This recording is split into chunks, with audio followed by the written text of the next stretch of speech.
Okay, hello. It is October 16th and this is the start of a reading vlog that was supposed to start like 2 weeks ago.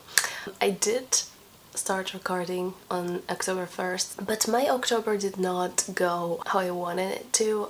The first week I was really busy at work. A lot of people were on a sick leave, some took vacation days, so we were a bit understaffed, and I did work overtime a little bit that week. And even when I didn't, like, I finished work at 5 p.m, but the type of work that I was doing was just very like mentally taxing. I was just very exhausted after 8 hours of work, and I didn't read. Then during the second week I wasn't feeling that well. I did take a COVID test, but it was negative, so I don't know what that was about, but here we are, October 16th. I'm just starting on my October TBR. Actually, I started yesterday, and you saw me reading, briefly A Delicious Life. I am like 40 pages in. I feel like I will go through it very quickly. I also have the audiobook because it's on script, so I feel like I will finish it soon. And I would like to start finally The Moonstone by Wilkie Collins. I am very much behind my reading schedule, the books that I wanted to read in October, but yeah, it's life. Also yesterday it was my two cats' birthday, their siblings. We're not quite sure if it's their actual birthday. The people from the shelter just like wrote in their documents October 15th, but I think what happened was that they just got to the shelter when they were like about 2-3 weeks old, and at the shelter people just like estimated, okay, they're like about 3 weeks, so what was the date 4 weeks before, and just like kind of guesstimated that they were born around October 15th. We bought them snacks, we bought them like toys. They're very happy. Okay, I'm not sure how long this vlog will last, but I think I will stop when I feel like I've read some books, so yeah, we'll see what happens. Okay, I just wanted to quickly show you a toy we got yesterday. It's tiny and looks like a little bug that moves. Let me show you how it works. You turn it on.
Okay, hello, it's Tuesday. I just wanted to quickly update you because I am 2/3 into Briefly a Delicious Life. There are like 3 parts. Okay, let me quickly tell you what it's about after I've read a little bit of it. So, this book focuses on George Sand and Chopin's stay in a Spanish island called Mallorca. They spent there around 3 months, and this book focuses on that time. So it is written in 3 parts. So, from November through December until January. I read the first 2 parts and it's good, but it's not amazing. I keep reading it and thinking like, what's the point? Because this book is written from a perspective of a ghost who died like 300 years earlier, and the ghost falls in love with George Sand. Is it George Sand or is it George Sand? I don't know. So this author, I believe, wrote also some kind of biography of Elizabeth Gaskell, and this book kind of feels like a fiction take on George Sand's life rather than just a novel. First of all, I feel like none of the characters, except for the ghost maybe, are fleshed out. Especially Chopin. He feels like a very flat character. Milo, please.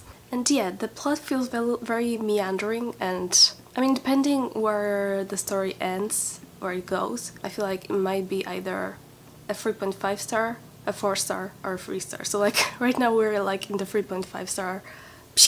Like right now we're in the 3.5 star area. So if I like the ending, it might be a 4 star. If I don't, I feel like it might be more of a 3 star. I like the fact that some chapters are titled like Chopin's pieces that he wrote there. So I like to like listen to those pieces while I read those chapters in the background. So that's quite fun. I do feel like this is very well researched, so that's not like my complaint at all.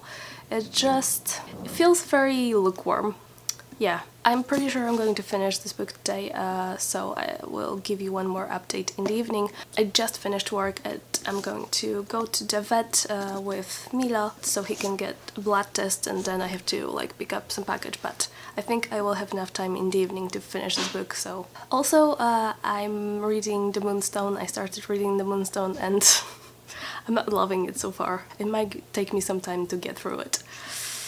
I will talk some more about The Moonstone later because I'm running out of space, so. Okay, hello, this is probably a horrible angle, whatever. It is Wednesday after work. Can I just say I hate vlogging during a work week? Like, I just work for 8 hours and either feel too tired to do anything, or like if I actually have some energy, I just run some errands and that's boring.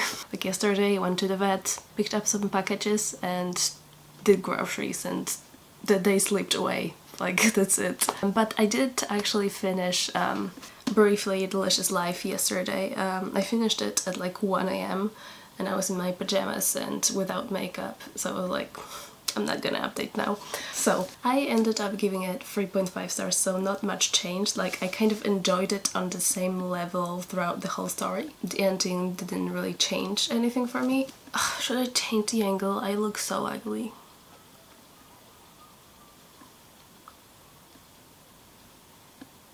No. Okay, it's kind of hot though.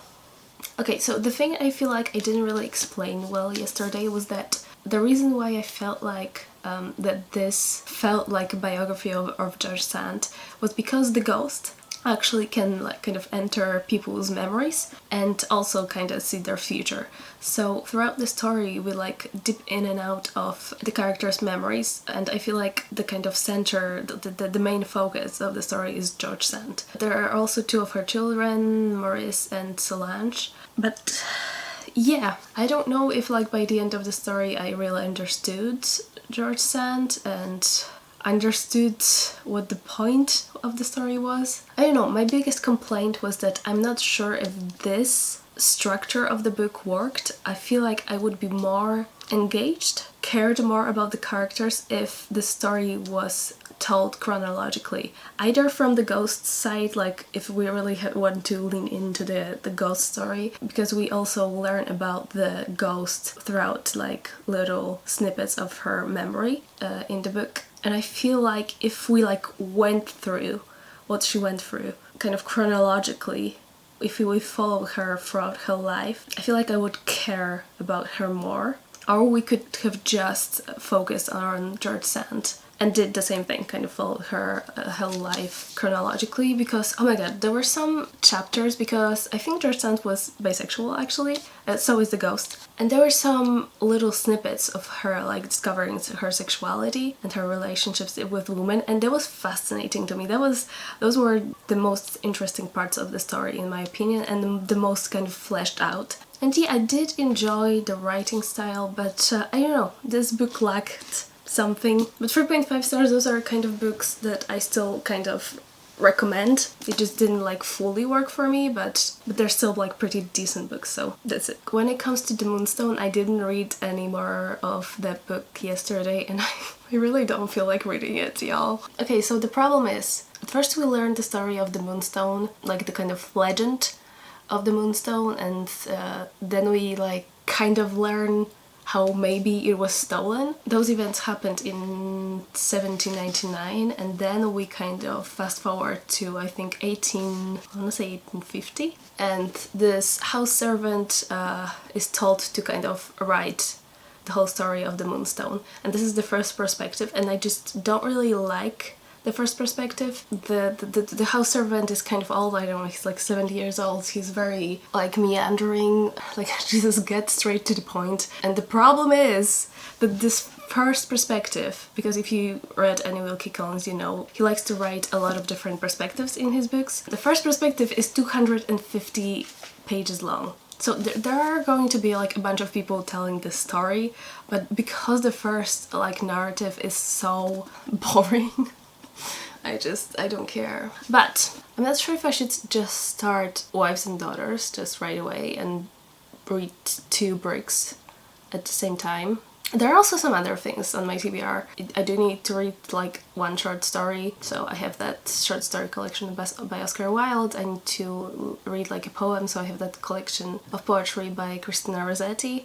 So I'm definitely going to read Goblin Market, because that's the title of the collection and that's the most kind of famous one. So I still can make some progress because I have some short things I need to read too. Want to read? Yeah. Okay, the plans for today, either none or I'm going to bake an apple crisp, vegan apple crisp. If you're an OG subscriber, you would know this recipe from 2 years ago. I also did it in October 2020 and it slapped, and I don't understand. I always do this, like I always try new recipes but never like come back to those that were actually good.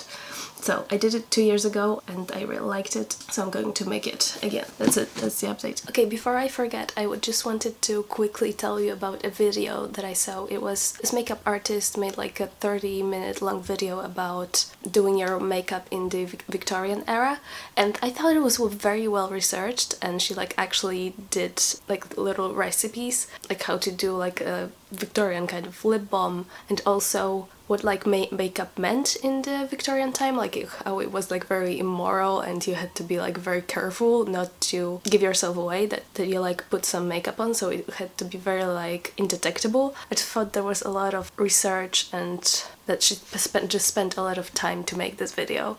I mean, she's a popular makeup artist, but I just thought since it's Victober, I'm going to link that video in the description and I just would really recommend to watch it. Okay, that's it.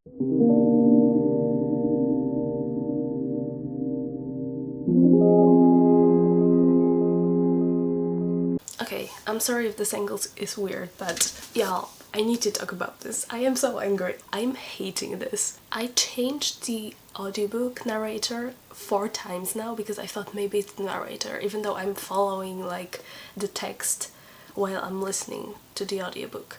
So I feel like it shouldn't be a problem, but I was like, maybe it's the audiobook. I couldn't like focus on what was being said. I kept like drifting away after like 30 seconds of listening to the audiobook, and I kept like going back because I didn't know what was happening. I'm not enjoying myself. And I really don't know if this is a bad book or if I'm just like not in the mood to read it. not in the right mindset. Honestly, I feel like it's just the perspective. I really don't like how meandering the first narrator is. I just really hate his narration, that's what it is. But because his narration is 250 pages long, I just really don't want to continue. So you know what I'm going to do? Because I'm thinking like maybe I'm tired, maybe like it's a classic, so I need to like focus. I'm going to try to read Wives and Daughters and see if I still have the same problem, because if yes, then I'm just tired today. Let's just like go to sleep. But if I'm actually enjoying Wives and Daughters, then I'm actually going to temporarily DNF The Moonstone and just go back to it when I'm in the right headspace, because I don't want to read it at the wrong time. I don't know if this makes sense, but I'm going to give Wives and Daughters a try. Okay, the results are in and Wives and Daughters is good and I can read it without losing my sanity, so I'm DNFing The Moonstone. Temporarily at least. Okay y'all, I already changed into my pajamas and I was in the bathroom about to take off my makeup, but I suddenly figured it out. I figured out what didn't work for me in The Moonstone, because I was so confused, like how, if I loved The Woman in White, which is another book by Wilkie Collins, if I loved that book so much, why The Moonstone isn't working for me? It's the suspense, that's what it is. Because The Woman in White sets the scene from the very beginning so well. Like, it starts off with this young guy walking in London and suddenly meeting this woman who's like asking for directions, and he gives her directions, and the next day he finds out that this woman actually escaped from an asylum. So immediately you're like, oh my god, who is this woman? Why was she in an asylum? Like, she sounded sane. Was she put in the asylum like wrongfully? You have immediately so many questions, so you just want to find out what happened. So you keep reading, and the more you read, the more intriguing it gets, actually. And it had so many compelling characters and so many interesting perspectives. And with The Moonstone, you know, the Moonstone gets stolen, and then like jump to the future and like get a retelling of like what probably happened to the Moonstone. And I'm just like, I don't care. Like, I don't care about the Moonstone. Like, I don't care who stole it. There are no like stakes, you know what I mean? With The Woman in White, the further you got, the like more like unsettling it was, and like there was a villain, you were scared for characters getting hurt. But here it's like, oh no, a Moonstone got stolen. I'm just like, okay, like who cares? So yeah, I might go back to that book when I have more patience, but it's not right now. Okay, I'm going to sleep.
because I know this is like a terrible angle, but I'm in a hurry. I need to get ready. I'm meeting my friend for coffee and I need to leave in like 20 minutes. I'm still in my pajamas and it's 12:30, so I'm putting my makeup on and I wanted to update you a little bit. It's Saturday. I read a little bit more of Wives and Daughters and I'm really enjoying it. Molly, I think that's her name, the main protagonist, is just so lovely. I mean, in the beginning of the story, she's just a child. I think she's like 10 years old, but she's just so sweet. She's so shy and like anxious and naive, so I'm not sure if she's going to like grow out of it. So from what I've heard, Wives and Daughters is about Molly and her father who remarries, and now she has like a stepmother and a stepsister, and it's like a tale of those two sisters. And yeah, her father is a doctor, so that's interesting too. I always like reading about like what doctors did in like Victorian society, like their duties, stuff like that. Yeah, tomorrow, oh my god, I thought I would be like free throughout the whole weekend, but I made a rash decision and bought concert tickets. I'm not going to a concert technically. I will be streaming a concert, which is ridiculous, and why did I do that? Because like the concert tickets for the streaming were ridiculously expensive. Not compared to like regular concert ticket prices, but like for concert tickets where you're just streaming the concert, you know, you're watching it on the screen. Considering that, I feel like the tickets were very expensive, but I still bought them. It's for Key. He's a South Korean singer. I love him. His latest albums, just banger after banger. And it's always like this. I love his albums. Also like visually, how they look, it's just stunning. He's always very like involved in production of the albums, concept, everything really. So yeah, I'm very excited about that. Really want to hear some songs from his newest album. By the way, Bad Love, he's come back from 2021, so last year. Changed the trajectory of my life. Love that song so much. If you like The Weeknd, I feel like Bad Love is like Blinding Lights 2.0. I love The Weeknd, so this is right up my alley. His latest comeback, Gasoline, is okay. I feel like visually it's stunning. I love the concept, love the costumes, love the choreography, love the message, but I don't love the song itself. There's like a little part after the second verse, there's like a different version of chorus that only like appears in the song once. I feel like normally the different version of chorus happens at the very end of the song, like the last chorus, but here it appears earlier, so it's like surprising, and it feels like I'm ascending into heaven, so I do love that part. But yeah, after that the concert starts at 9 p.m. Why am I not doing anything? Okay, I need to put the makeup on, Jesus. The concert starts at 9 a.m. I'm not quite sure if it's going to start on time, and I'm not quite sure how long it's going to last, but I'm guessing around 11:30 maybe. I will be free, and at 12 I'm FaceTiming my friend Erin, who is living in Korea currently. She's a fake friend. She didn't want to watch the concert with me. Also, she could have gone to the concert herself because she's in South Korea. She's working there, by the way. But yeah, she was busy. That's fine, Erin. So, I hope I will get some reading done. I would like to start Cold Enough for Snow today and hopefully read it during the weekend, like in 1 or 2 sittings ideally, because I feel like it's that kind of book that you should read in like 1 sitting or something like that. It doesn't have chapters, it only has like little chapter breaks, but it's like, yeah, one little continuous thing because it doesn't have chapters. It's about, yeah, I told you in my October TBR, it's about a mother and daughter who are going on a trip to Tokyo, and it's very, like, it's about their dynamic, their conversation, the food that they're eating. It's not going to be very plot driven, I don't think. Okay, yesterday I made the vegan apple crisp and it was really good. Really would recommend it. I think tomorrow I'd like to make a vegan burger. Okay, so I feel like I should address it. I'm not technically vegan. I'm actually currently pescatarian, but I do try to eat mostly vegan meals. Yeah, I used to think those kind of things were kind of not black and white. Like you could be just eating meat or you have to be like vegetarian or vegan. And these days I'm realizing it's okay to take baby steps. Like it's okay to take your time and incorporate those little changes little by little. Like obviously you could just become vegan one day and that's fine too, but like I thought you had to do it like that, and these days I'm realizing it's okay to just take your time. Because if you're like, it's cliche, but like if you know, make a little change each month you've made 12 changes in your life to be more like environmentally conscious throughout the year. So, oh Jesus, okay, I have to quickly get ready.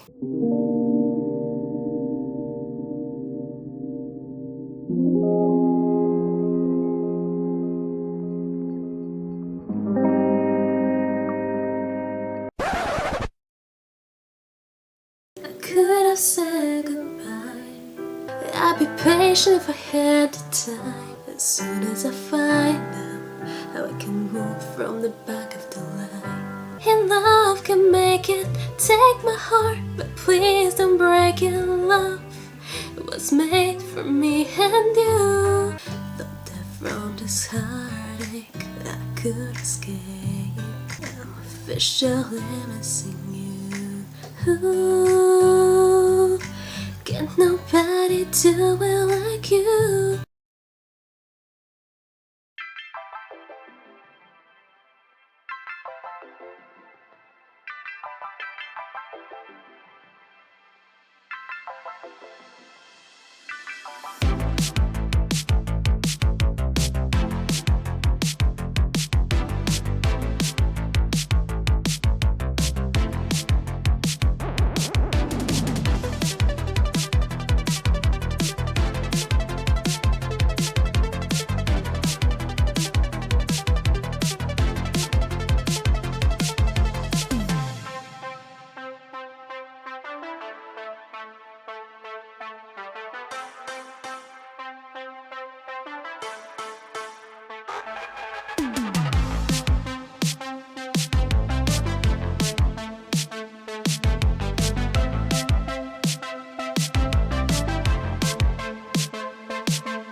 Okay, this is going to be the last update in the vlog because it is Monday. I kind of wanted to finish this vlog on Sunday, but I wasn't feeling well after the FaceTime with Erin. I just kind of took a nap and then spent the rest of the day on the couch feeling sorry for myself. So, needless to say, Cold Enough for Snow was not read. Sorry if you were looking forward to me reading this. I would still like to get to it this month. I did read two short stories from this collection, The Model Millionaire and The Happy Prince, which is a fairy tale. Both were really good. The Model Millionaire was quite fun, very short. The Happy Prince was a fairy tale and like supposedly is for children, but it was so sad. I kind of knew where it was going, but it was just a sweet little story, and why are stories for children so sad? But yeah, both of them I would give like solid 4 stars. I did continue reading Wives and Daughters and I'm about like 100 pages into it, which doesn't look like much, like it's just a little dent in the book, but it is about 800 pages long. So will I finish it in October when I have a week left? No. I mean, I could have, but here's the thing. From Friday until Monday, there's Weekend Win hosted by Gabby Reads, whom I love. And I would really like to participate in that and read some horror books. I know, I normally hate Halloween. That's like my least favorite holiday, whatever you call it. But this year I really got into the Halloween spirit. I watched some Halloween movies and yeah, I really like to participate in that. I might do like a poll on my community page so you can choose from a few different books that I have on my radar. I think they're mostly horror, but maybe there's like one thriller, one very popular thriller. I'm kind of worried is going to win, but I also want to read it, so yeah. Watch out for that. I would like to, even though I'm probably not going to finish Wives and Daughters in October, I mean definitely, I would like to actually also at least start Jill by Emily Dilwyn, I don't remember her surname. I don't know, people kind of sounded really excited about me reading this book when I talked about it during my October wrap-up, so I don't want to let my audience down. No, I'm kidding. I really want to get to this book because, you know, it's a Victorian book, but supposedly it's a queer story, so I would like to at least start it. One last thing, little book haul. I mean, I only bought one book, but I bought The Longest Journey by Ian Forster, and I bought it used. This is an edition they don't like, it's not in print anymore. But this is in like pristine condition. It doesn't look like it was ever read. Take a look at that. See? The spine is not broken, so I'm just very happy with this purchase. Hope this was a fun vlog. I only finished one thing, Briefly a Delicious Life. I DNF'd one book. I started one book of a book, read 2 short stories. Yeah, it's not horrible. I really wished I would get to Cold Enough for Snow in this vlog, but I really want to get it up on Tuesday or on Wednesday, so I have to like wrap it up. Also, the concert on Sunday was really fun. I've streamed like online concerts before, like when Miss Rona was at its peak, so there was no audience, it was just streaming. I have to say, it's more fun to watch a concert when there is an audience, even though you're just watching it on the screen, but it's, I don't know, the energy is different. It's just fun to see singers, artists interact with the audience, so really enjoyed it. So I hope you enjoyed this video and see you in the next one. Bye!